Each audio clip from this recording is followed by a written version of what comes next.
Hello everybody, I'm forecaster Dustin Staples. This is your latest WITN First Alert forecast here. It is a First Alert weather morning. We're watching again for fog, but highs for Friday, we'll get to that in a second here. We got close to 80. We didn't beat records, but we got sure close to some of them as well. So again, we're going to probably do the same thing again today once this fog burns off later on this morning here. And again, that's why we've got several dense fog advisories. Of course, early on, visibility was way down to a half a mile to a quarter of a mile to zero almost here. Again, dense fog advisories will go until 8 o'clock here for some counties. Again, these may begin to get shifted here further on. And you kind of could see here by this morning it's all gone. And tomorrow morning we may be dealing with a little bit more patchy fog for the coastline. Not as dense as it is this morning though. Feels like a summertime morning out there. We have the humidity up, the temperatures well above the morning hours as we go towards 10 to almost 25 degrees above that this time of year. Yeah, again, that muggy feel for some of you step out the door this morning. It feels like at almost 20 degrees warmer about this time yesterday. Of course, we've got rain coming in our forecast, but it's taking its precious time getting here to our area. Again, central North Carolina, the mountains there. Again, if you're heading out to that game in Charlotte today, it's going to be a wet game regardless if you're heading out there or not. But again, they've been dealing with severe weather. This is early on. Mississippi once again dealing with tornadoes and flash flood alerts there. Thankfully, we're not having to deal with that.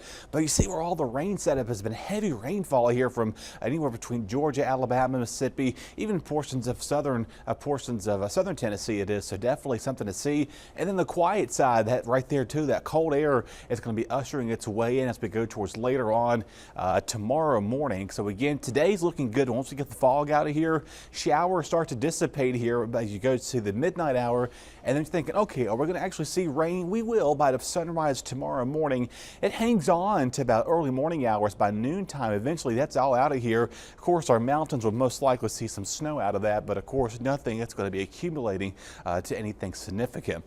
Rainfall amounts, though, if we see anything here by tomorrow morning, early day stage is about a ½ inch if you're lucky to even get that, though right around a ⁄4 inch of rain.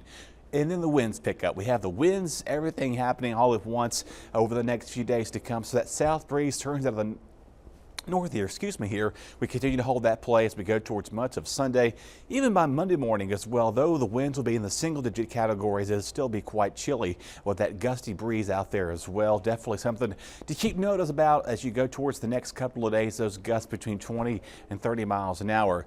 Wind chills, another thing to watch out for. See, there's one thing after another right here. By late tomorrow night, wind chills will be down to the 20s here. And by Monday morning, it is just going to be just a brutal start there. Wind chills down in the mid-20s out there as air temperatures are going to be holding in the 30s and 40s. Wind chills all day on Monday, holding in the 30s out there. And then even going into Tuesday morning, we'll still see a slight breeze, though it will not be as windy as it will be later on. Again, that forecast for the Panthers game taking on there this afternoon. Again, regardless of whatever happens, the game might be okay to start, and then the progression that afternoon, it could be quite wet, maybe an isolated rumble of thunder there. ECU again's got some basketball tomorrow. They're looking to be pretty okay. So again, make sure to have that rain jacket with you as you go out early tomorrow morning here. Cooler start into Monday, well below average here, nearest average as we go towards Tuesday, Wednesday, and then again a lot of discrepancy. What's going to happen here late week? A lot of models are kind of uncertain of what's going to happen. Could we see some wintry weather? Could we see all rain? Could we see a rain-snow mix still up in the air? Right now, we're just going to put some rain showers in the forecast in between that, so we'll watch that carefully here. Of course, you got to pay attention to what you see online these days now with everything kind of doing its own thing. But other than that, though, we're going to be on a roller coaster ride of temperatures.